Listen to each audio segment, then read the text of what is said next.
জামায়াতের আমির ডাক্তার শফিকুর রহমানের সঙ্গে ঢাকায় নিযুক্ত চীনা রাষ্ট্রদূত মি ইয়াওয়েন সৌজন্য সাক্ষাৎ ও বৈঠক করেছেন। সোমবার সকালে রাজধানীর বসুন্ধরায় জামায়াতের আমিরের ব্যক্তিগত কার্যালয়ে এ সাক্ষাৎ অনুষ্ঠিত হয়।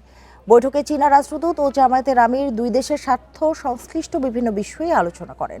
আলোচনায় চীন ও বাংলাদেশের দীর্ঘদিনের বন্ধুত্বপূর্ণ সম্পর্ক, জনগণের কল্যাণ, উন্নয়ন সহযোগিতা, বাণিজ্য সম্প্রসারণ এবং